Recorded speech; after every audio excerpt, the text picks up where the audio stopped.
Hey, thanks for tuning in. And while I have your attention, I would like to direct you over to Enter the CRoMniVerse Anthology Volume 1.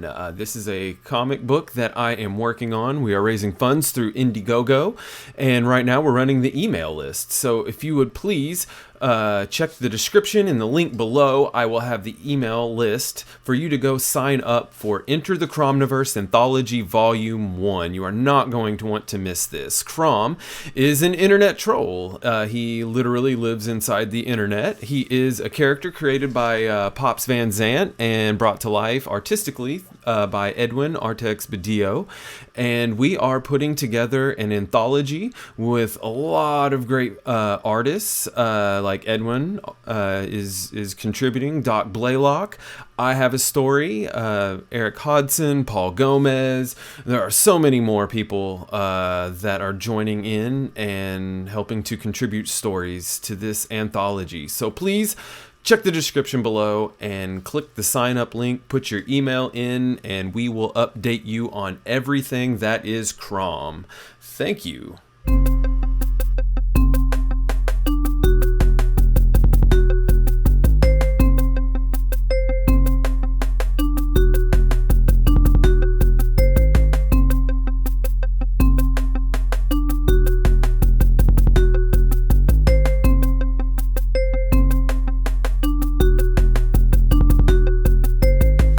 Hello, and thank you for joining me for another exciting episode of the Play Nice podcast. I'm your host, Ryan Andrew Nicewonder, and today I am joined with another very special guest, very talented illustrator, comic book creator, producer, and also my very first international guest. Please welcome Mike Jimmy. What up, lovelies? Hello. Man, so how are you doing today? I'm doing pretty good. It's a relaxing Saturday. Got my stuff done that I needed to do, and just getting by. And my cat is doing something very weird in the background. So if you see me looking around or hear stumbling noises, it's my cat. Oh, it's all good. We're very pet friendly here.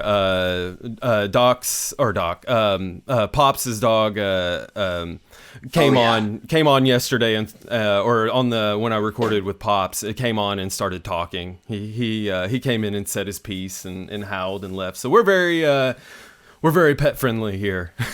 So no worries. Speaking of relaxing Saturdays and getting things done, you are over in the Netherlands, correct? That's right.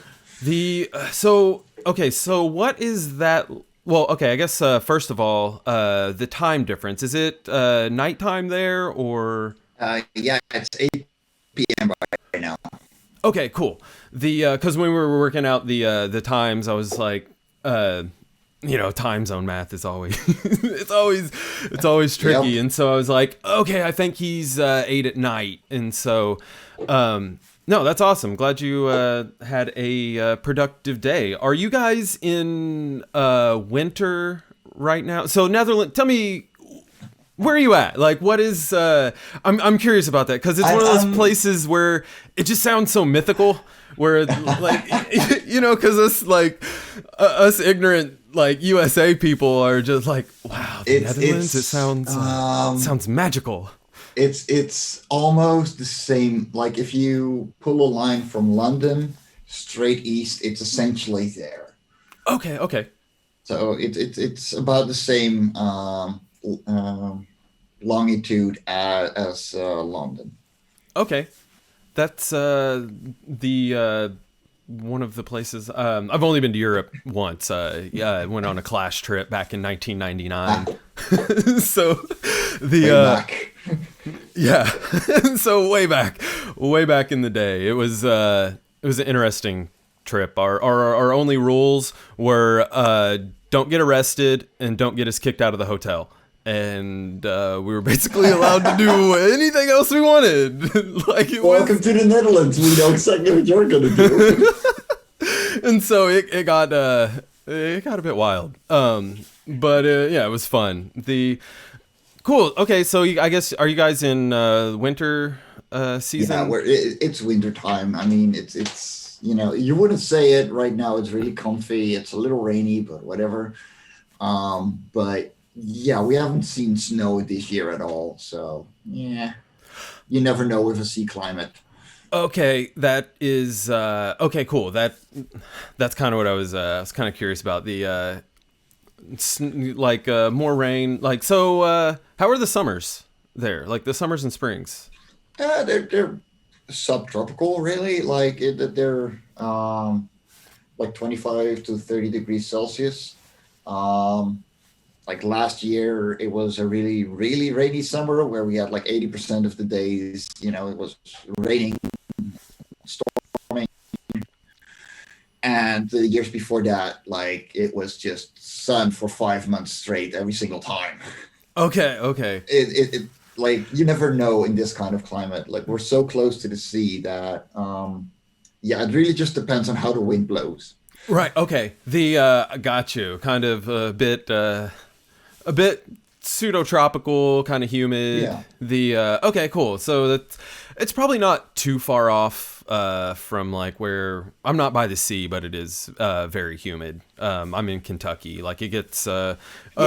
it gets a good bit of rain. Like yesterday it snowed and then rained, and now it's pretty much cleared up. Like, and then it'll start all over again on like Wednesday or Thursday of next week, and so we get some kind of I don't know, odd stuff like that going on. Yeah, it's essentially the same. Like 2 days ago, it rained and rained and rained, and yesterday it rained a little bit, but it was stormy, and then today it was a beautiful day with sunshine all over, and I had a really nice walk. Awesome. That's that man. There actually isn't anything quite like a good long walk. Like Oh, I love yes. hiking, going in the woods. Like one of my favorite things to do when I lived in Los Angeles for about nine and a half, almost 10 years. And then I just recently moved to Kentucky. And one of my favorite things to do out in LA was I called them city hikes, where Yes. I would just go out, leave my apartment or wherever, and I would just walk for like an hour out and like Yeah. get as far as I could, see all the neighborhoods and everything, and then go back. But I also love hiking Griffith Park and like going to normal places. But just going on long walks, I find it to be very meditative. Like Yes. the Absolutely. work out a lot of those demons and brainstorm stories and just kind of like use it as a really good time to just work stuff out. Either like creatively. I used to do a lot of writing when I was walking. I would just go on walks and then like just let my mind just do whatever it wanted to do and like and come up with all kinds of story ideas, plot ideas, like rework Yep. dialogue for stories and things like that. So that's awesome. I'm glad you got to get out and do that on a beautiful day. I may have to do that while the weather is Go before the take weather. it. Yeah, it's worth it. It's worth every single second. It feels like you're doing nothing, but you're not. Like you're giving your mind Mm-mm. all the rest in the world. You just get letting things go and just, have a walk. Yes, and physically, it's very good for you because Oh yes. people underestimate how well low impact cardio exercise does for you. Like going on a walk, like because it gets your heart rate up, it gets blood flowing to all of your muscles. You're also burning calories as well, and so that is awesome. And okay, so you are an illustrator and a well, hello there, a comic book creator. That your initial trade, or is Well, I mean, I got an education as a paver, in construction. okay? Hated every second of it, and decided, you know what? I've been drawing all my life. I might as well use it. and started doing comics 5 years ago, and that's been essentially my main job. That is awesome. You, congratulations, man, because that is the goal of everybody that does Oh any yeah. form of art is to be able to be like, okay, I've made enough to where like this is mostly what I'm doing. You know, maybe fill in I some. didn't, but like I didn't have the money. But on the other hand, it was that, or be stuck in a life that I didn't want. And I was like, you know what? I'm 25. Well, not even. I was 20, 23. Holy crap! Yeah, no, I was just done. And I was like, okay, That's we're, young to be we're done, but smart on you though. yeah, no, trust me. Like I literally can't hold a hammer anymore thanks to PTSD from those guys. So no, thank you. Oh yeah, the no, construction and manual labor is no joke. I grew up on a farm doing manual labor, and then actually before I moved back out here, I was helping some friends of mine renovate their house, and their house was all concrete and steel. So it Yeah. was like, oh man, so everything had to be custom because it wasn't like, because how everything was set before wasn't quite level and Mm-hmm. square, and so everything was all custom, like digging out, like, oh man, I'm busted so much concrete, like with a hammer drill, like drilling holes, Oh yeah. making doorways through concrete, and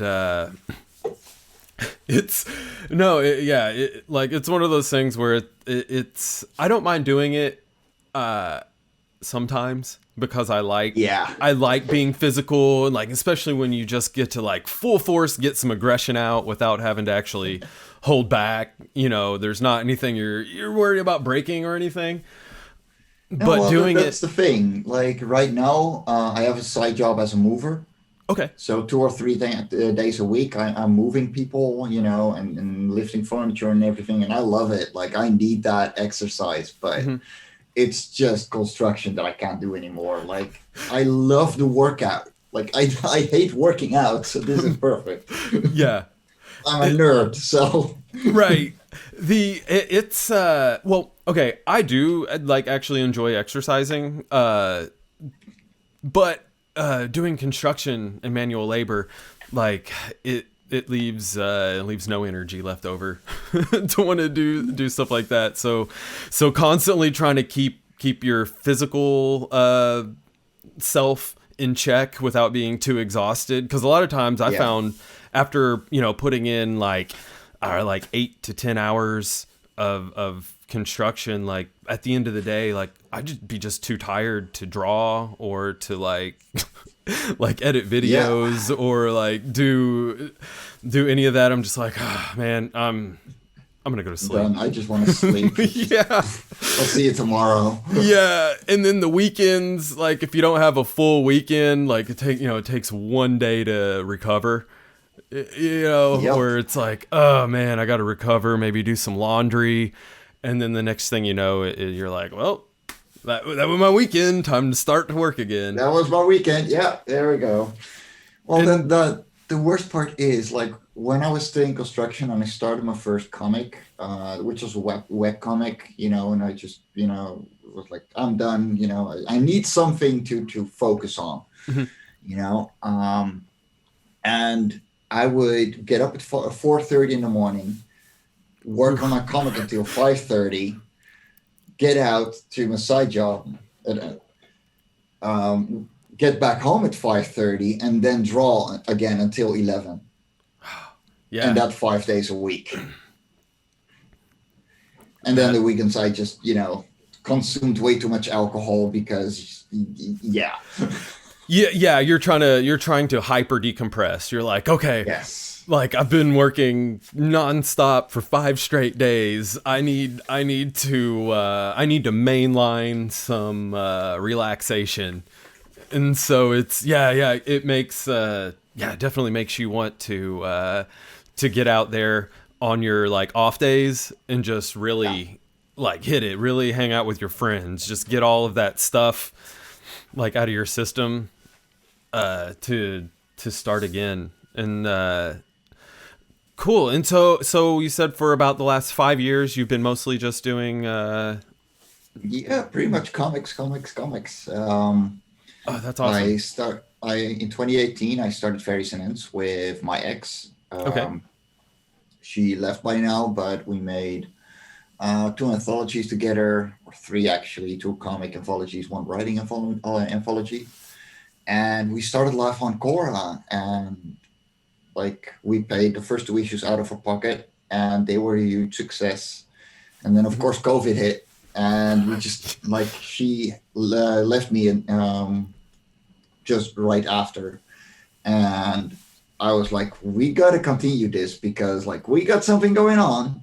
We're Right. gonna continue, and I have, you know, I got new Yeah. people in and made a team, and it just worked out, Yeah, I and know. we've been going ever since. That, I mean, that's one of those things where it's like, I mean, regardless of how you feel about me, like we have something here that needs to continue. Like, regardless of how you feel, like, do you want Yeah. like, Yeah, so she got out of the picture completely, and uh, I took a couple of weeks off, you know, just feeling like utter shit. And then I was like, pick yourself up. Every little thing that, you know, you were doing before, like you were literally carrying everything already anyway. right? So pick yourself up, find the people you need, Yeah. and get to work because this is what you want to do. So you're going to make it happen.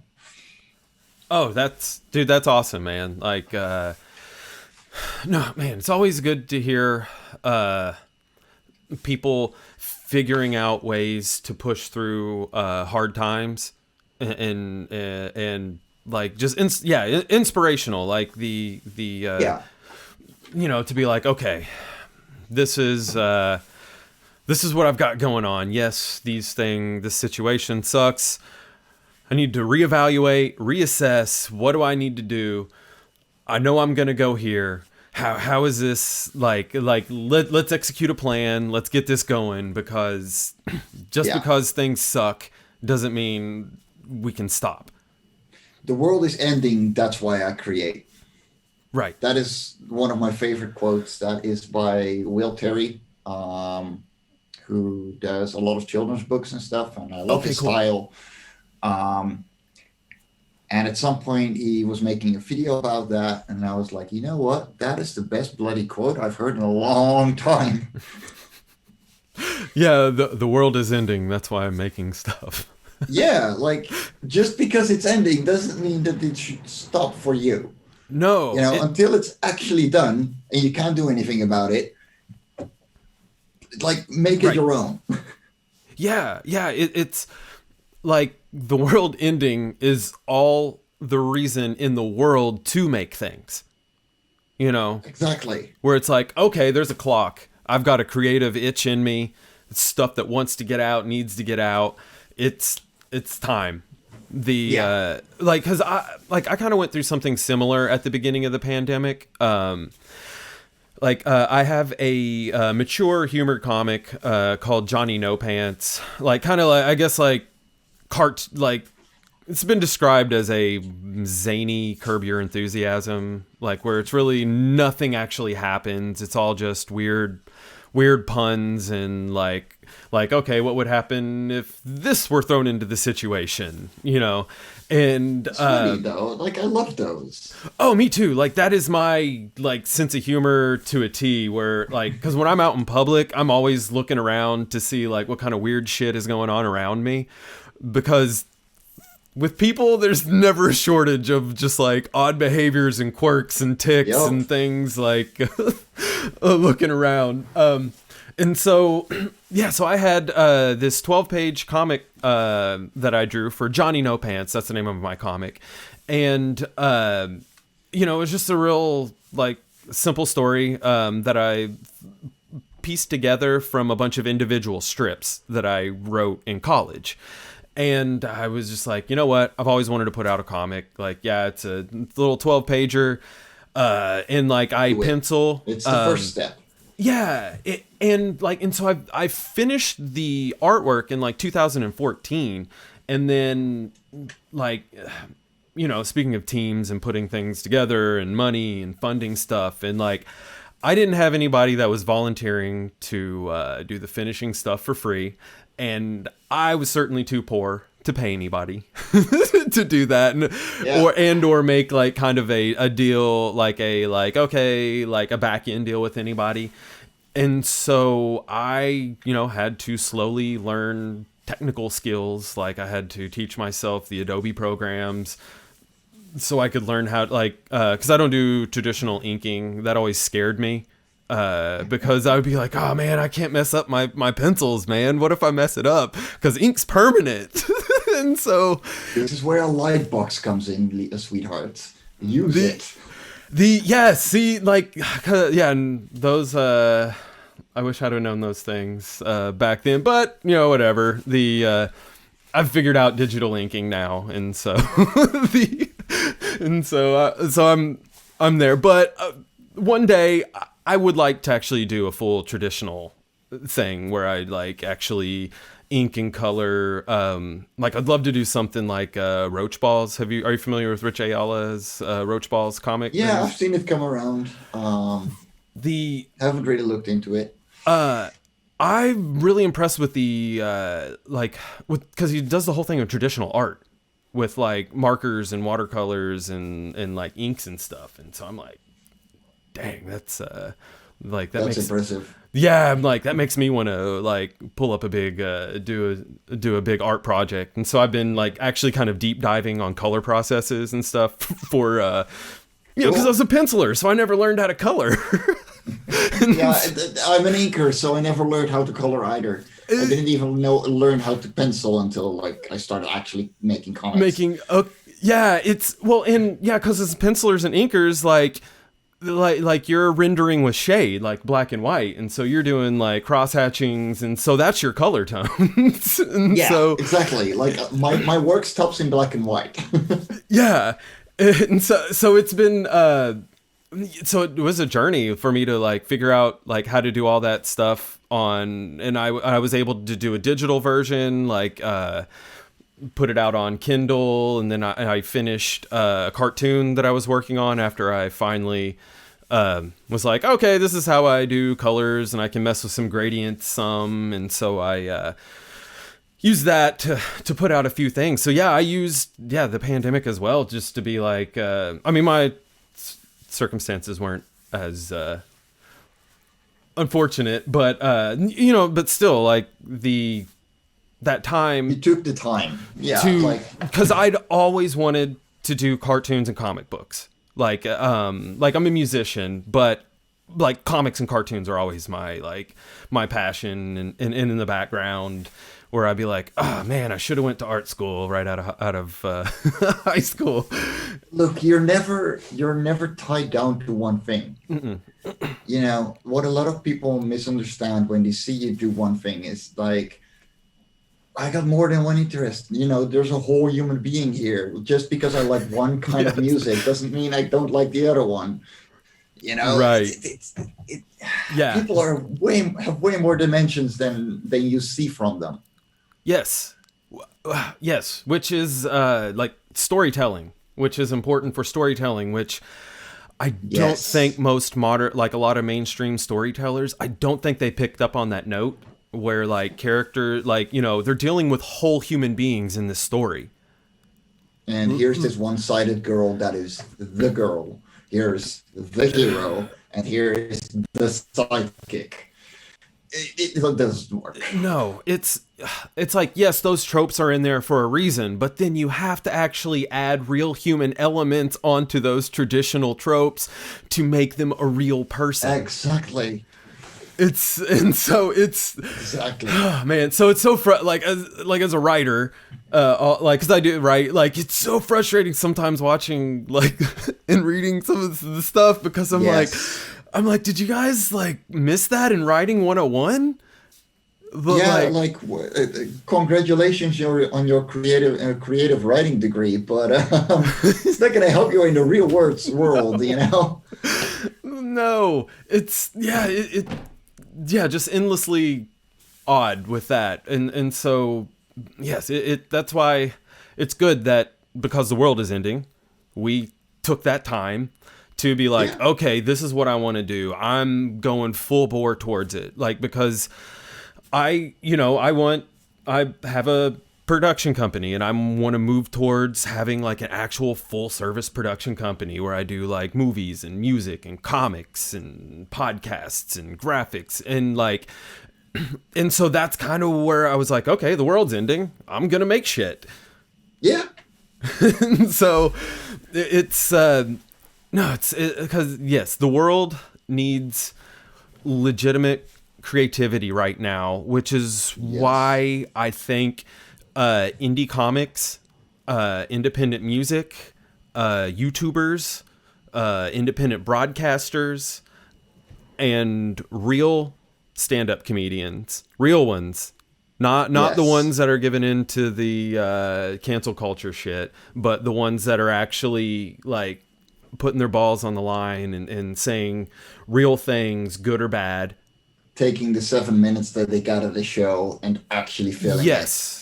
And so that's why there's such like a craving for those things from people that are out there now. Like and so like and that is like kind of where I feel like that's where my pulpit is where I'm gonna stand on the rooftops and scream, support independent artists. And you know, we appreciate it. We need all the help that we can get. Yeah, because like the independent artists, they actually like every single person that backs, supports, talks to, participates in in any fashion, the independent artist appreciates you 100%. Yes. So yes, anyone listening to this, both Mike and I appreciate you 150,000%. You know, because without, I mean, as much fun as it is actually hanging out and talking and getting to know you, the like not having someone there, it's just us hanging out. But and so yes, so everyone, thank you so much for giving it the time, because it, like as a creator, like it means the world. Yes. Because like the companies, the major ones, they don't actually care. They don't care about you. They don't care about their employees. And like I've worked in some form or fashion for most of them, like in some capacity, usually the lowest man on the totem pole, which is where you really kind of get to see how those, like when you're the garbage employee, you get to see how those companies treat you. And treat everybody, and like just the things that go on, and just like leaves you kind of like, oh, what's the point? Which is why independent artists, creators, like and for you listeners out there, like for you listeners out there, to give you a comparison, I would not have finished Love and Cora 2 if it wasn't for that one single person coming at me at my last con in 2019 going, when is issue 2 coming out? Because I want more of this. Yes. And that was literally the moment where I went, you know what, I'm gonna, like, this is why I'm doing it. And for like now 5 issues in, and having people come, like, see my banner with the logo on it with Love from Cora, and then going, oh, we already have that one, and you can yell at them, no, but now we got 4 of them or 5. Yeah, that makes it so much more worth it. That is why we're doing it, because you're literally helping us directly. You're helping us get, put food on the table, but you're also helping us grow. Yes. And if we put a smile on your face for even a second of that day or whenever when you're reading it, that means that we've succeeded. Yes. That means that we appreciate it. Like, that is the appreciation we're doing it for. We don't have to see it directly. We don't always have to see it monetarily. It just knowing that we're doing something good and showing that you appreciate what we did and it entertained you, which is what we are. We're clowns. We're entertainers. Yep. that is what we're doing right now. Like, especially in the last 2 years where everything shut down, where you couldn't go anywhere. The places you went to were Netflix, YouTube, maybe webtoons and tapas if you're a comic fan. Wherever, you're the kind of people that make it worth every single second for us. Yes. It yeah. The and as a fan of those things, like when I see people that don't have the backing of like a major corporation, and Yeah, they're just out there like grinding on pure talent and skill alone, then like to me, like that is impressive. Like that is some like gangster shit right there. Like if you're just out there as a creator operating on just like pure talent and grit alone, and going out there, man, I love seeing that. And like I like seeing people improve. I yes, love like because that's part of the whole thing. Also, is investing in these creators that have and helping a small business grow by helping them financially, but you're also helping them skill wise. You're helping them to put out a better product than the last one they put out. And like because I don't know, like the next picture I do is always like way better than the last one that I yeah, did, and sometimes I'm like, oh man, because I'm working on the Enter the CRoMniVerse Anthology with Pops, and like I was doing a picture for me, and then Doc Blaylock was like, "Oh, hey man, do you think you could throw some colors on some pictures for me?" And so I put one of his in there, and I was like, "Oh man, I kind of hate my picture now." Like after I colored yeah. his, I was just because like I'd improved incrementally, and I saw that in the picture where I'm like, oh, okay, like I added some different skills and some different effects, and each thing you do like gets a little bit better. And so yeah, where I was just like, oh man, Yeah. I like this one better than the one I did. I did a I much better like where job I'm coloring. going, but it's sad that And it's sad that it's on another one person's piece. But I like where this is going. yeah, and so but in the end it actually got me kind of hyped because I'm like, oh man, like the Yes. next one. And then whenever I like get into like full on color, when you're really kind of getting in the groove and just like going through the whole thing, I'm just like, oh, okay, this is gonna be awesome once I like just kind of kick it into gear and just go, because it's just gonna be like infinitely better. And the okay, and speaking of infinitely better, we'll talk about the art on Cora. I really dig the style that it's drawn in. Like I think it's fun. I like atypical like drawings, because it's a little more like on the animated series, in like it looks like something that would be in a cartoon, as opposed to like your traditional superhero comic. Yeah. Well, it helps that I'm European. So what I grew up with was that more cartoony style. It was the more episodical kind of stories. So like all the things that I grew up with, Asterix, Lucky Luke, um, bloody hell, the Smurfs, like Okay. they're 48-page stories with the same kind of characters, and every story is something else. It's just a new adventure. And you uh can, if you read Love and yeah. Cora, like you'll see what exactly what I mean, because I make those kinds of stories. Um, every story stands alone. You can read it in any order you want, and you're just seeing a new adventure. And in our case, yeah, with a new creature every time as well, because it's a world building series. Um, but yeah, it's what I grew up with. It's what I know best, and I know how to create those kinds of stories and make them work. And from there, it was just finding writers that could work in the same kind of limits. Nice. You brought up something very interesting. That I hadn't quite considered versus the U.S. versus European comics with the because a lot of the crowdfunded comics, I guess, are actually kind of leaning on the European style. It just occurred to me when you said that. Like, I was like, oh yeah, like the European stories are usually typically like a little bit longer. They're like, the art style is a little, different. Like, cause like you guys get all kinds of Mobius stuff that we can't get. Well, not only Mobius. I mean, That's just one yeah, artist example where it's like that. Mobius did a lot of sci-fi, but we have comics about literally everything. Yeah. And when I say everything, I mean everything. Like, thanks to Daphne Leitch for this one, but there is a series, or at least a comic, about Roman chariot racing. Okay. Like, it's that specific. Recently, I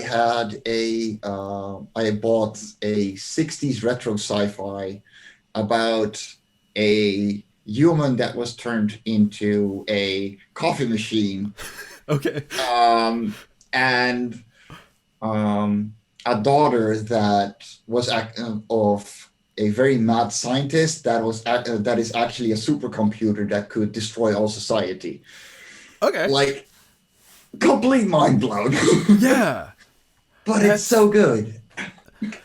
Man, no, that is awesome. I like to see that American independent comics are kind of going that direction because like it sort of went that way out of necessity, because when you're doing a campaign with the cost of books and printing and things like that, the way to kind of make it a little more reasonable to be spending $25 on a book is to make it like 50 to 100 something pages, to where it's actually a concise story, to where it's more of a movie instead of an episode. And exactly. And so, sort of through necessity, independent comics has gone that route. But I'm actually kind of glad it did. Like, I do like the challenge of like formulaic writing. Where you're like, okay, how am I going to fit this story within this certain time constraints? What do I leave in? What do I leave out? Like, what can be said? I do like those, but having the freedom to just sit down and be like, all right, what's this story about?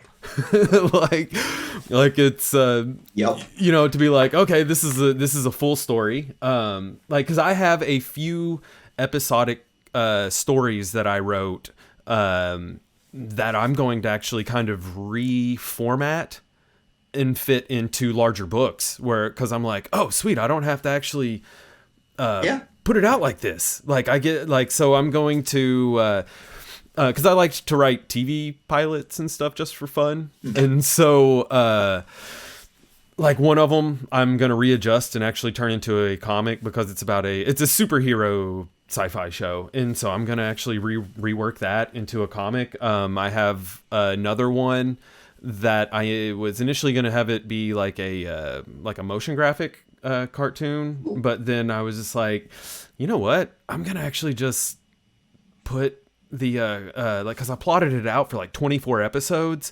I'm like, you know what? I'm just gonna split this whole story into 2 books and make it like 2 books. And so so down the road, and like like with Johnny No Pants, I'm actually excited about that because I have the 2nd issue written. I'm almost done with the roughs, like for the outline. Nice. And so that one's going to be somewhere between 50 and 60 pages. Because after I started drafting it out just to see what the thumbnails and the outlines look like, some of the places where I'm like, okay, this is only going to be like 2 or 3 pages, it ends up being like 5 or 6 to better tell the story. And so I'm like, okay.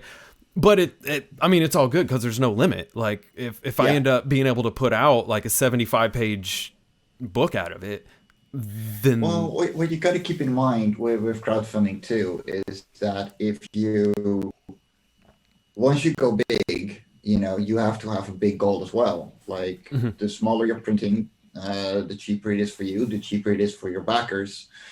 And generally, unless it's a hardcover that's like 75 plus pages, they're not going to pay 35 to $40 for it. Right. But if you want a certain profit margin, you are looking at least that. And that means that if, for 100 copies, you're going to pay $4 or $5 per copy Right. on your own. Yeah. And so, yeah, you want to limit yourself, but you also want to look at what kind of possibilities, what kind of printers, it Mhm. takes a lot of looking before you even start. Right. Yeah. No, yes. That is one thing that we are kind of going through, now with like with the CRoMniVerse stuff. I'm hoping to actually use one of the local printers out here to actually make things That would be perfect. a little bit better. I've gone by once and talked to them, just to make sure their capabilities, and so and their answer was like, I mean, yeah, you tell us the paperweight and the size, Oh, and wow. we'll print anything for you. And so Wow. I was like, all right, sounds good. And like Hell yeah. they can do basically anything but like the lenticular holograph stuff, like but they can get it done. They were like, because I was asked, I have an idea for a cover for a different book that I want to do where like it's a hologram, like the Inglorious Rex lenticular card that Shane Davis did, where you turn it, it goes back. Like I want to do a cover like that, Hell and yeah. and so I was like, "Can you do that?" And they were like, yes, but we have to get the actual thing done somewhere else. But they do like foil and like hollow Oh, stuff." And nice. so they were just like, "Get back to us with page count, paperweight, and size dimensions." And they were like, "We can even recreate canvas paintings on canvas." And so Well, that is not that hard. no, but yeah, I was just like, okay, cool. Like, so Yeah. they can, so I was like, good to know. And, I will be getting back to you guys in a couple weeks, because if you can go in there, that, Yeah. and check it out, that just, it makes me feel better, being the one Yeah. that's putting it together. Like knowing that, like, if anything weird happens, like I can account for it because I have direct access to them. And like, Yeah. because as an audio engineer, I've learned to incorporate technical difficulties in all of my production time, because Yes. if you don't account for technical difficulties, you're going to end up looking like an asshole. And so it's where, even though it's completely out of your control, but where it's like, my general rule of thumb for like producing music, it's like or anything like that, it's like however long I think it's going to take me, double it. Yeah. And that's about how long it's going to take. Better be done early than late. Yes. And so the working, the producer brain in me, I'm like, okay, any way that I can alleviate responses to technical difficulties, I'm going to take that, because Yeah. I expect them. And like, and the only, and I want to prepare as much as I can, because when you do come up with something, you want to be able to like navigate it, and Yeah. sometimes that takes a little bit of planning, which, circling back to what you're saying, like knowing kind of all of those, like being able to juggle all of those numbers together in your head to formulate some sort of mythical perfect equation for you to like. There isn't the perfect equation. Right. But the point is, like, you need to get a goal, and that means that you need that many emails, you need that many followers on Kickstarter or whatever. It takes so much time to grow it. Mm-hmm. And yeah, like if your printer can do like one copy on its own, and you get only that one backer, I sincerely hope you don't, but it happened before. Hmm. Um, or you get the what you call it. Um, you get the shipping completely wrong, something like Oh, that. Yeah, like it happens. It happens to all of us. With Love and Cora 4 fulfillment, I didn't expect everything to go a lot more expensive over 2 months' time, but it happened, yeah. and it happens. How is the printing situation Oh, I can in get really cheap printing around here. local? Okay, cool. So for La Cora, with the settings I have now, I pay around €1 per copy for 500 copies. Oh wow, good. That's Yeah. cool. And Then that then the variant covers are limited print and they cost a little more because of that. But, it's doable. And I used to have a printer in the United Kingdom, which I had to say goodbye to because the UK and Brexit. But then I found this one in the Netherlands, and they can do everything a lot cheaper, a lot more a higher quality, and I could just ship them over to Critical Blast and have them delivered in the United States for very cheap. yeah. No, that's awesome. I like yeah, cuz that's one of the things I was actually kind of curious about as far as printing and things overseas is being able to like how readily available like printing presses and or like and things like that are over there. So that's good that you have someplace to get a hold of. And I imagine they're probably easier to get on the phone too. Yeah. Like if Yeah, if I would like to go there, it would be a 2-hour train ride to the far north, okay. which sounds very far, but in the Netherlands is tiny. Uh, Well, I mean, I don't know. I was when you said a 2 hour train ride, I was like that actually sounds kind of fun. Like if you're going to check out your no, book. not in the Netherlands. Oh, it's not. No. Oh, No, okay. like okay, the train rides are very comfy. Don't get me wrong, but it for us because we're such a tiny country, 2.5 hours is a lot. Two and a half Okay. hours will get you to across any border we have or into the sea. So Okay. Okay. yeah, we're tiny. It feels a lot bigger because of it. Okay. So it's But like at yeah, it's at the complete opposite end yeah, of the okay the yeah because it's because 2.5 hours here like isn't like I don't feel like it's that bad or at least like geez in Los Angeles it takes no less than 30 minutes to get to the next like section of town over. You know, yeah, like it takes at least a half an hour to go. I don't know, 7 8 miles. It's like yeah. If I it's go and ridiculous. walk from the top of Amsterdam all the way down to the most southern points, Hmm. I'm walking for about an hour. Ah, Like okay, that's it's really small. It's because we're a tiny country. Like there is no more space. right. All filled up. The okay and so I like the color scheme on Cora also. Yes. Like I was the color palette is very interesting. Like in a good way. Like the where I'm like, Yeah. oh Well, that looks it has a good meaning. Like yeah. the reason that Lava Cora doesn't have red, yellow, or orange at all Mhm. is because the core, the big sun in the center, is essentially only gives off blue light.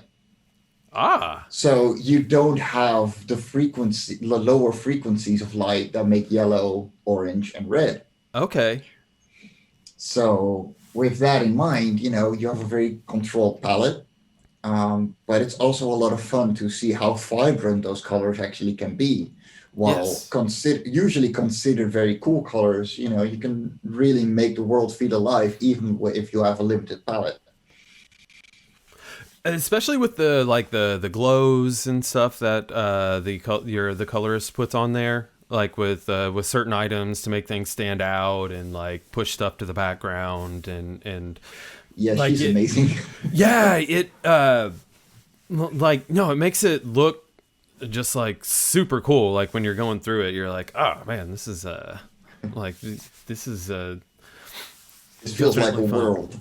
Yeah, yeah, it definitely makes it feel like you're there. Like because I was thinking about colors kind of the other day and like light and stuff, like because that's one of the things I've been dealing with is Yeah, so I've been paying attention to stuff more, and I was like walked into the other room and I was just like, I'm like, okay, yeah, like light in a weird way kind of creates colors, yeah, like the light shining on the object is really kind of what creates like the colors. That's why different amounts of light cause items to appear different shades. exactly. Where if a room is brighter, and a shirt you're wearing will look blue, but as the Yeah, light goes down, it may end up looking more purple. exactly. Or That's what I keep in mind with Cora as well. Like, with that kind of spectrum, Mhm. red will be purple, yellow will only be green. So if we would put the entirety of the Cora comics with the normal sun's light, then we would get a completely different color spectrum and a completely different looking world. In the same way that if I would put on a blue light right in this room, Yeah, everything would be off as well. right. And so, oh no, that is no, that's awesome. The especially with world building, those are some of the things, like some of the elements that you have to think about that to put in that might not necessarily be like as clear to your everyday person that's not writing stories or world building. and and if you can pull it off without people really noticing or like paying Yeah. attention, then that is the where, yeah, like because when you explained it I was like, oh my god, yeah, that actually makes like especially with the color, That's noticing the everyone's colors. reaction. And I'm like, oh yeah, no, that is exactly why that looks so yes, bravo to you, Oh, sir. what you gotta keep in mind as well, like Cora, as a concept, is a hard sci-fi megastructure. Mhm. It was created artificially, and we're looking at like millions of years into the future where our original creators actually passed away and are gone, Mhm. and this is just evolution taking place. And so we're looking at semi-sentient creatures, tribalistic, some just on their own, and that's where the stories come from. You're just looking at a day in their lives. And so to be able to still make it feel alive, but also make it work in the background, because I wrote entire essays about the world.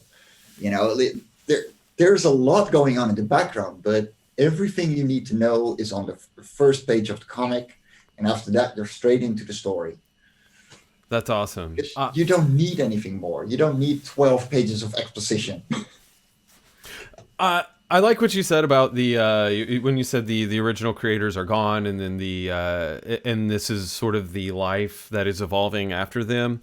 I used to have a joke about I kind of wish that we would all just up and move to Mars and just see what evolves next.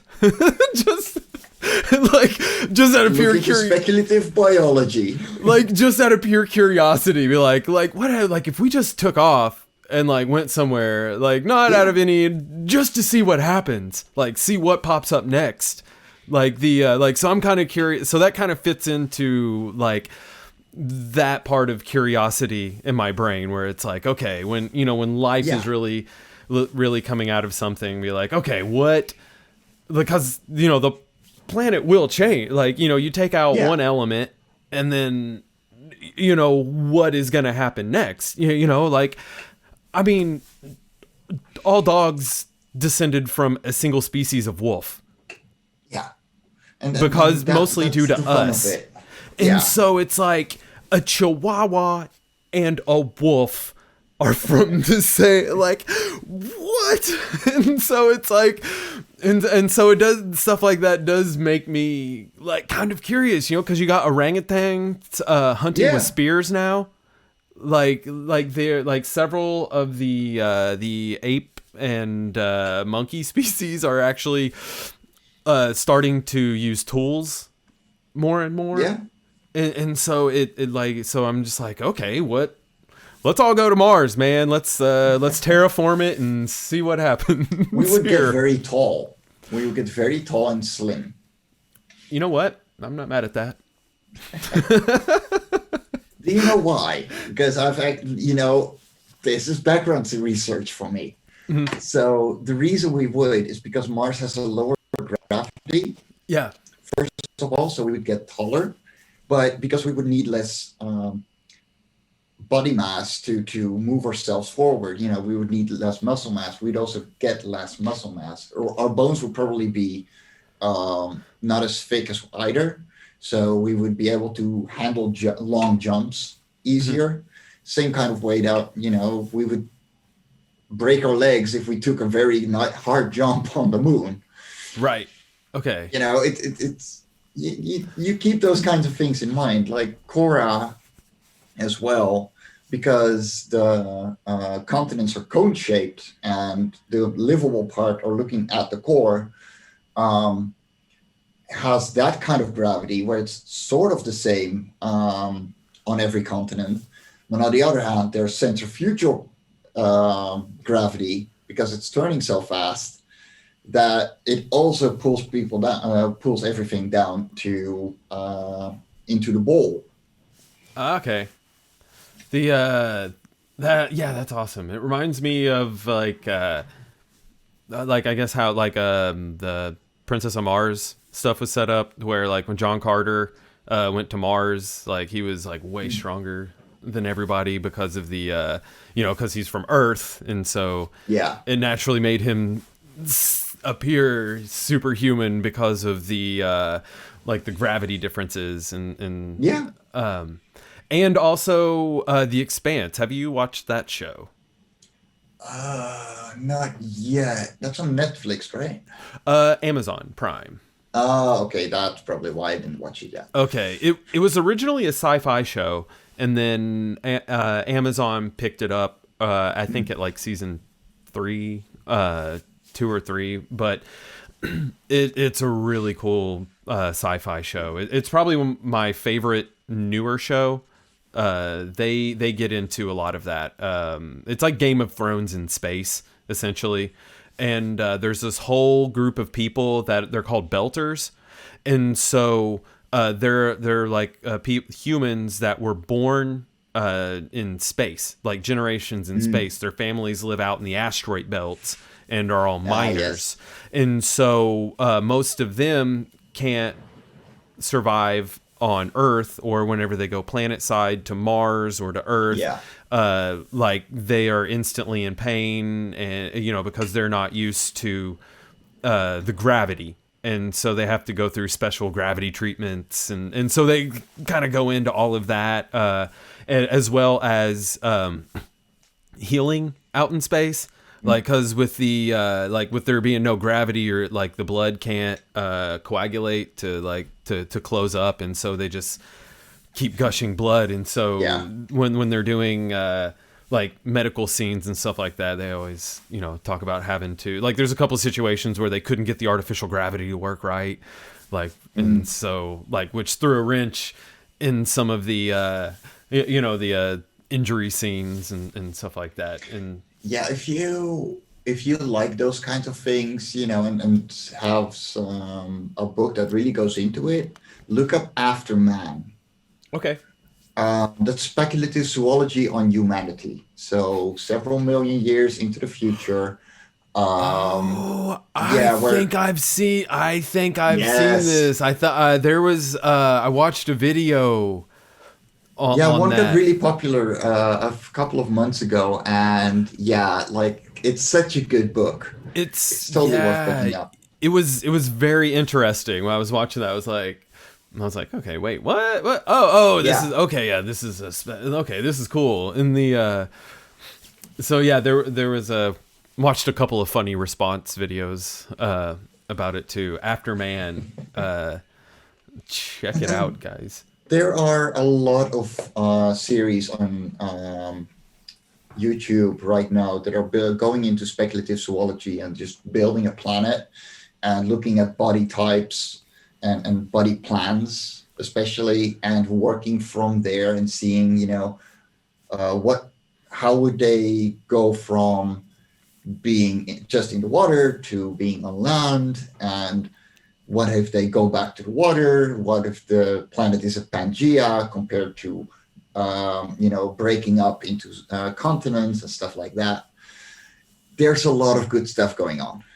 Nice. The I'm also interested in sea life too. I find that kind of Oh, yes. fascinating. Like we're on a planet that's mostly water. And like you can't tell me there's not something going on with some sea creatures. Oh, I The mean, dolphins are essentially about as intelligent as we are. Yeah, they just don't have thumbs. Essentially. It's like they don't have thumbs and It's incredible what kind of things they can learn. Like they literally have names for everybody, and they dolphins remember do. those names. Yeah, Nice. The so they have a name for themselves, for others, for people, for fishes they encounter, stuff like that. Like they have a language that we just don't understand yet. and that's yeah, that's awesome. Always kind of reminds me of Douglas Adams, the hitchhiker stuff. So long and thanks for all the Yes. fish.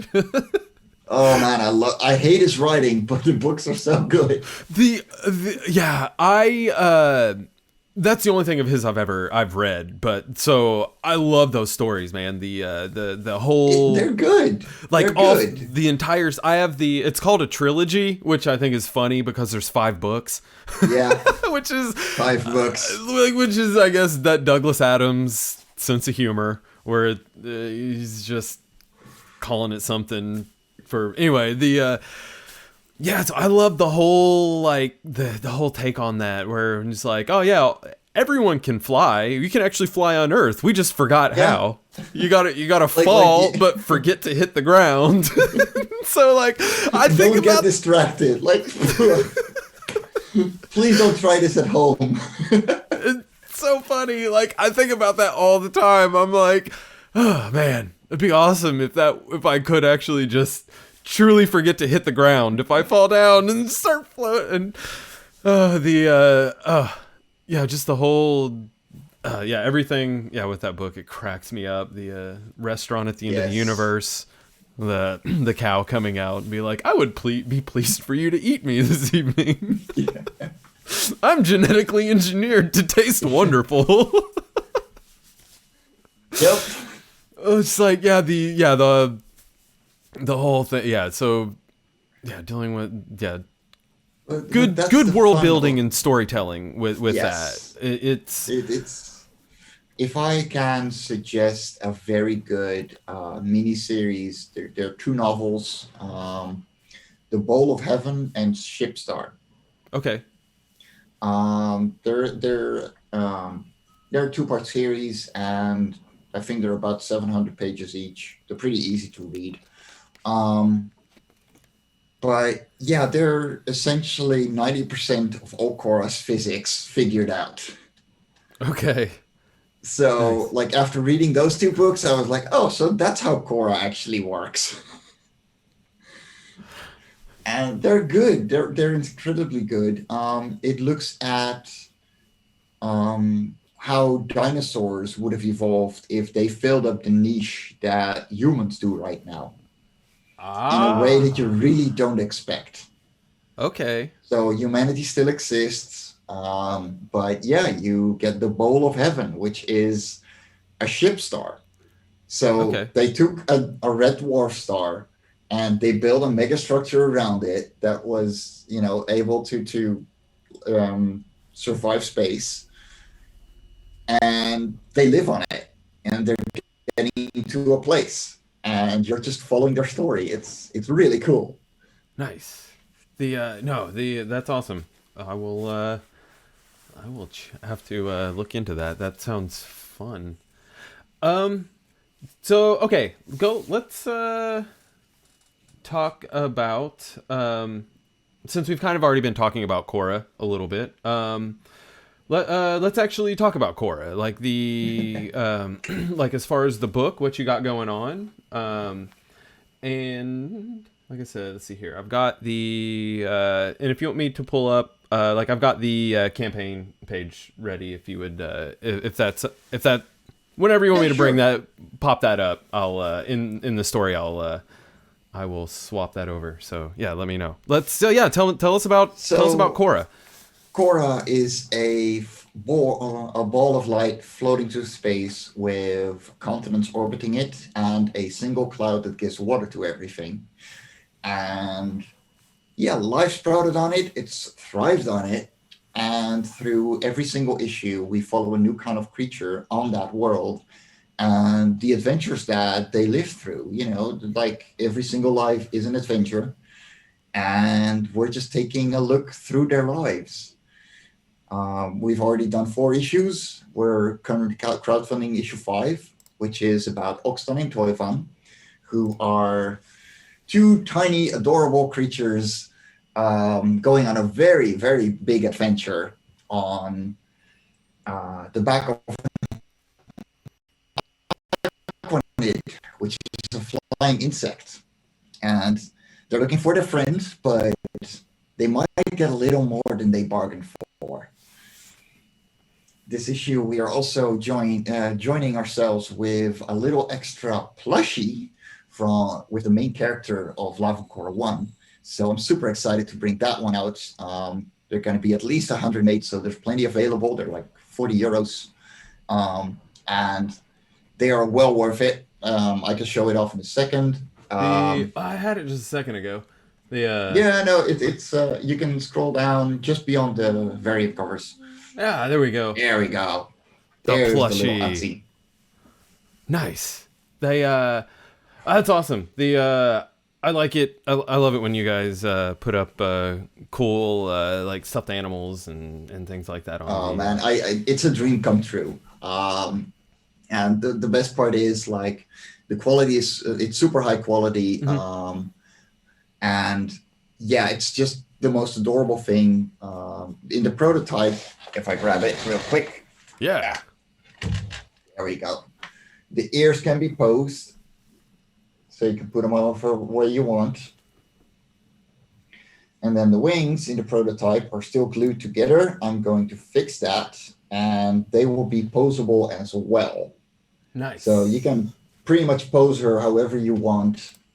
She's self-standing, so you don't have to worry about falling over, and she's 12 by 8 inches. So yeah, she's a pretty big girl. Yeah, no, that's cool. That's a like a that's a good sized plushie. Yeah.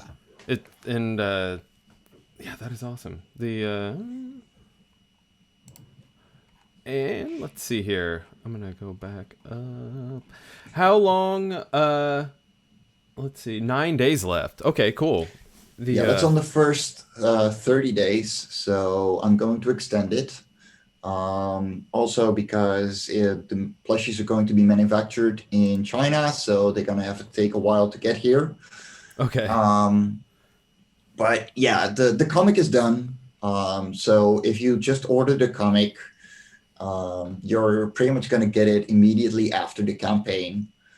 Um, once funds are in, it's just going to get printed, and whoever ordered the plushie is just going to get it in May uh, instead of probably April, maybe even March. So Nice. yeah, we're getting on really fast. Did go a little overboard and went for 8 variant covers. Oh, cool. Um, Wow. yeah, a lot of people went, when am I going to be able to make a variant cover? I got a lot of friends in the industry who love my work and want to be part of the Cora-verse. And that's I gotta was like, be you know what? that's 5 gotta be issues. cool. Like having something where like people are like coming to you to be like, hey man, this is like Yeah, yeah. the most incredible thing was in Love and Cora Force campaign. I kind of jokingly made a tier for €1,000 where someone could make their own Love and Cora story. A writer took it Oh, within a couple of hours. really? Oh wow. So you're Yeah. like you just sort of like, oh, I dare you to take this, and then somebody, oh, that's so fun. They were so it was on a live show as well, and it was the show host, and he was like, so for the Love and Cora story, what are the plans? What are the rules? And I was like, you can pretty much make your own story, you can make your own creature, just keep to the rules of the world, and you can do whatever you want. This is my sandbox, go and play in it, just like I say to all my other writers. Right. And we just kept talking about it, and making jokes about it. And at some point, someone in the chat was like, 298% funded. And I was like, and he was like, okay, so let's put the thing back up. And I saw €1,500 and I literally exploded. I just went, what the bloody hell is going on here? Yeah. Oh, that's awesome. So he's probably going to be Love and Cora 7. Oh man, that's That was so cool. yeah, that's awesome. Do you get so I mean, I guess like are people sending you like fan art and stuff like Oh, that? yeah. So some of the stretch goals are fan art or from the variant cover creators that were like, hey, I got this thing that's really cute. Do you want to put it as a stretch goal? And I was like, yeah, let's do it. Oh, that's awesome. That is no, that is super cool. I like no, I think it's a cool idea when people like especially if they include fan art in their like Yes. campaigns and stuff like that. The John Malin Godlike art contest Yeah. was very cool. I didn't submit anything, but as a spectator, I really enjoyed watching like all these like badass artists like throw their hand in and make covers and doing these godlike pictures. It gave me a good as a spectator like I enjoyed the show. I loved I loved watching like seeing like all the pictures pop up on Twitter and everything to I mean, to be fair, John Malin is a lot bigger a guy than I am. oh no, I know So, uh, to still have my friends and artists that I know go, hey, dude, if you ever want a variant cover, just hit me up. Like, I want one, And, Yeah. like, I love what you're doing.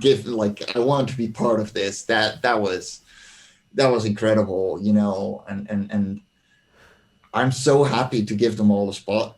There's still a couple more that are just for future issues, and they know they are. Yeah. But yeah, like everyone is enjoying this universe and they love growing with it. And I got people sending in creatures to consider, and like, hey, what do you think about this? Like, oh my God, it's the best feeling in the world. Yes.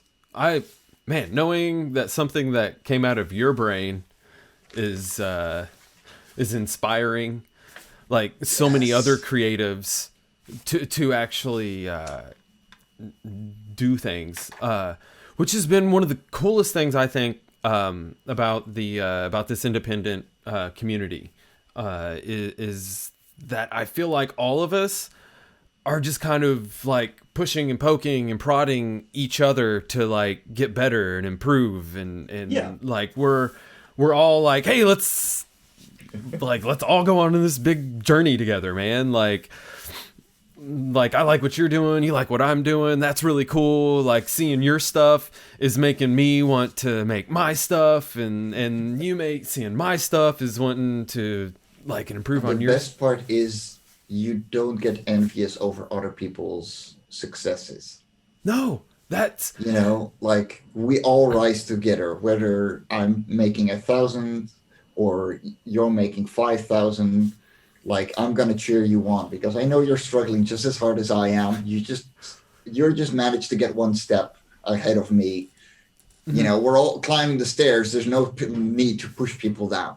No, and every single person is is is helping other people too, like, because even Yeah, like, which is also like the coolest thing is that like there's not been one person that I've like reached out to that's like if they haven't responded, that's one thing, but like the people that have responded, there's not been one person that's responded poorly. Like everybody yeah. I've like reached out to has been awesome. And Like so the most you will get from a professional, especially with the indies, is a professional response and a professional no thank you.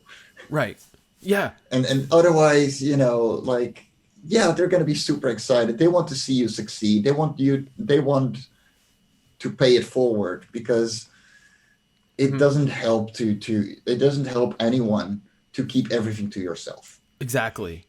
And everyone also, one of the things that I also think is very cool is that no one is secretive about how they're No, getting stuff done. Where like, no, because like the only way this works is if everybody's doing it. Which is exactly. the coolest. That's how the pyramids were built, man.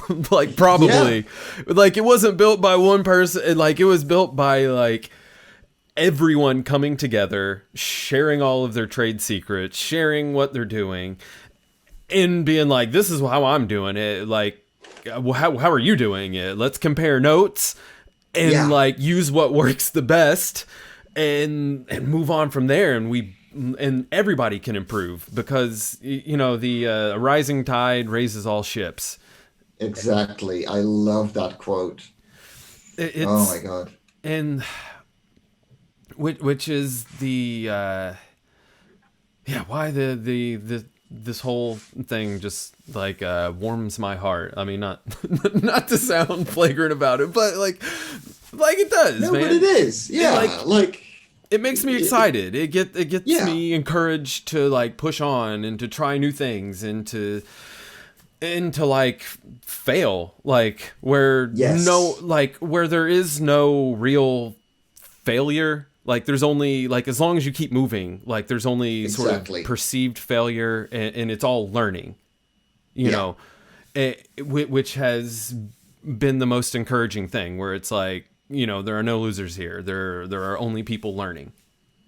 and Exactly. and if you're, which is on the individual person, like Yeah. so, but fortunately, like everybody that's doing stuff, like that's their like mentality, is just trying to get out there and learn and put the Yeah. best things that they can like out. It's been kind of like a fun It's journey. refreshing.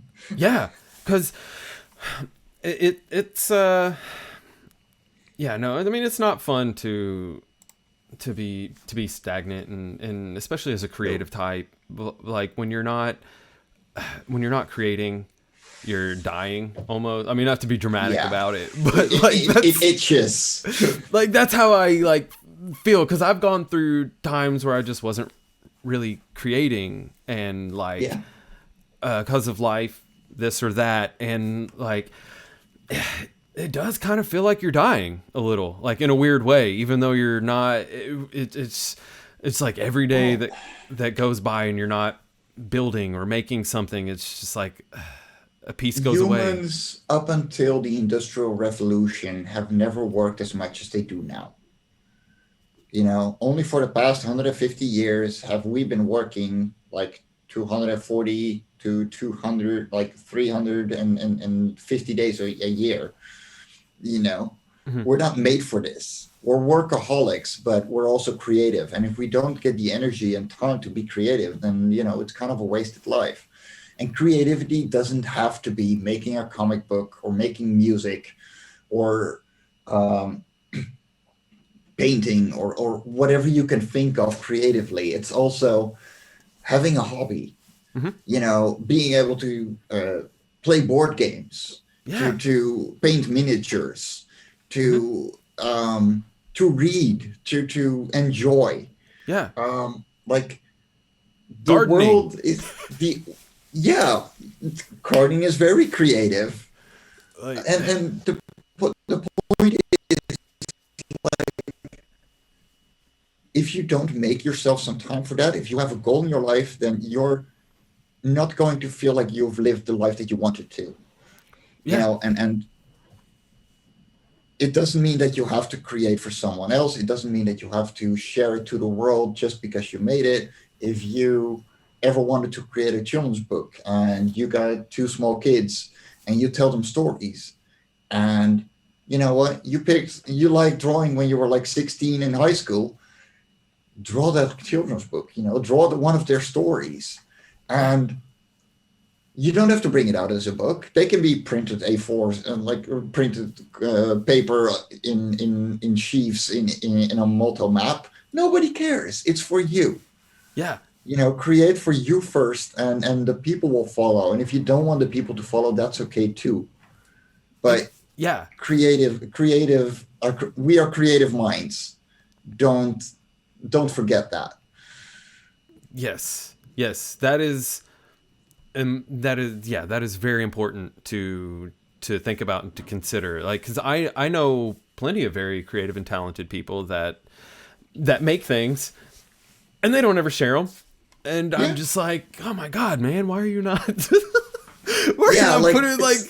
And so that, which is the funny thing that actually brought that up about not necessarily having to share it, is like, throughout my life, I've ran into so many people that are so much more creative than anyone doing anything professionally, and they're just happy.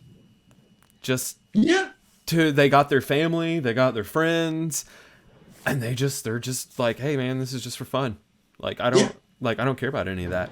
Like this is just for me to get to exercise what you have going on. And this is just a very like off the wall theory, but I think some of the lack of creative output for people is some of what has caused the uptick in some of the like mental illnesses and Sure. things like that, where people aren't being able to creatively and healthily be able to work through problems that they have and work through things that they're trying to overcome, due to lack of any like output, like creative output or anything.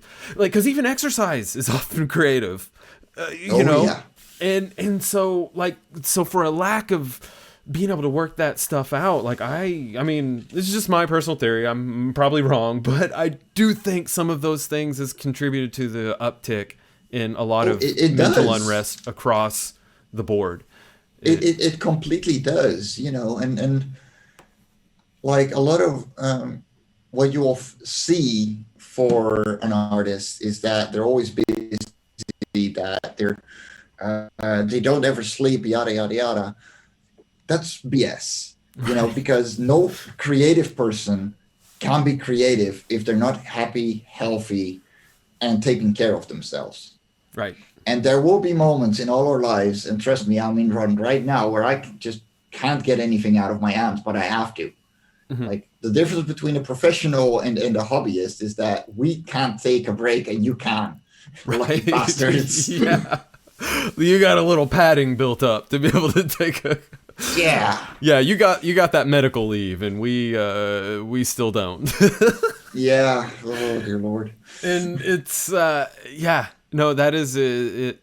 Yeah, kind of I guess one of the more big differences with that.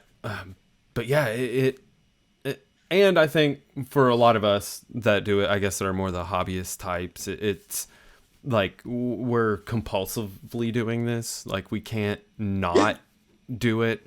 Like I've tried to not do it and it just doesn't work. Like the next thing I know, I'm making something. Like I can't not do it. And so it's When I was in construction, I would have 4 weeks off in the summer vacation, Mhm. and that was standard. Like I couldn't take anything else off the rest of the year. I got 2 more weeks at Christmas, but those were unpaid, but I still had to take them. Mhm. And like the first week was awesome, and I would sleep in and I would game and do nothing. And the second week, I immediately went, I need a project right now because I'm going absolutely insane. Yeah, no, there is that whole like, okay, I'm done decompressing. Yeah. Now I'm going to be climbing up these walls if I don't if I don't have a project, if I don't have like if I don't have something getting me going. The that yeah, that is no, very true. Let's see. I would you like to talk about your website a little bit as we Sure. are kind of winding down. There we go. Let's pop that up. The fairiesandints.com. That's right. Fairiesandands.com. It's pretty much my website. You can find everything we've published so far there. Um, and yeah, we're at 13 publications so far. Nice. And you can find novels, novelettes, you can find our writing anthologies, our comic anthologies, our own comics. And yeah, Love and Cora is the number one thing going on right now, but we also have the Radiant Sight and the Sin Killer, and we have more coming soon. Nice. Once I the Sin Killer. contact one of the creators that I'm talking to, because he wanted to be published in the Netherlands as well, and I told him, you know what, let's go for it. Yeah, this is the Sin Killer by Marvi, which is a little darker than you expect from what we usually publish. Right. However, the quality is top notch. He is a beautiful, wonderful storyteller, and I just couldn't not give him a print run. Like I told him, like at the first convention I was able to go to last year, I only could go to 3. I had 10 copies of this comic with me from his crowdfunding campaign, and they sold out in a couple of hours. I bet. So man. The no, the art is really cool. Yeah, it's beautiful. I like no, that's super cool. I like I said, I like the coloring on it. Like the color palette is super cool. It fits. Yeah, it's beautiful stuff. I'm really, really happy for the guy. This is his very first comic, and I still can't believe it. Oh wow, that's great. Yeah. Oh, and books. Like, are these like books? Not yes. Yeah. Nice. These are small novels. Awesome. So you have A Demon Named Mike, which is a little short story written by my ex, that I'm just going to keep on the site, and if people buy it, they buy it. Which is about a demon who got a little mix-up when he was created, and so he's a handsome devil. Literally.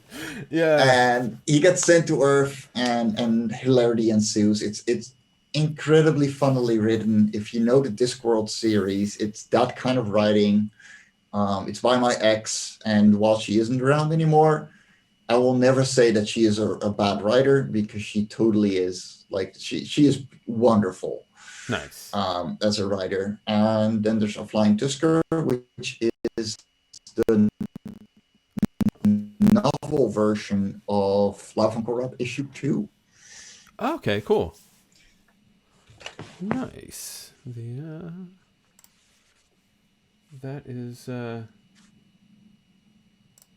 we go. That's the right button. I was trying to I was like, wait, where's the screen? The awesome. The Mike, Dude, thank you so much for coming on. I've taken up enough of your time for today. Yeah, with pleasure. And this was a blast. Tell everybody, Hell yeah, man. give yourself a quick plug. Tell everybody where they can find you and what you would like them to check out. And I will also be including these links in the description below. So everyone, please check out the description and follow the links and help support Mike. So you can find me on Twitter at @and_ents. You can find my website, fairysandents.com. And of course, check out Live on Cora 5, currently running on Indiegogo. You can get all the back issues as well. And this is pretty much the last campaign that you're going to be able to get first print Live on Cora 1s. So we're running out on these, so be sure to grab them quick. Because they will not be reprinted in the way they are now. My colorist is taking care of giving them a facelift. And once that is done, they're going to appear in a volume. So yeah, we're gonna keep going a lot from Cora. Nice. Yeah, be sure to give them some love right now. I am. Yeah. And collective volume. Check our shit in the future, because there's a lot more coming. Oh, that's exciting. That's exciting. Everybody, check out Mike. Give Life on Cora some love. It is super unique and fun project. Great art, great story. Mike, thank you so much for coming on. With pleasure. This was so much fun, man. Yeah, this is great. We will. We'll definitely be doing this again. Doing this again soon. Everybody, thank you for tuning in to another episode of the Play Nice podcast. And I will catch you guys on the next one. Thanks for checking out the Play Nice podcast. I would appreciate it if you would check out my website, trashcanconductor.com. I am an artist.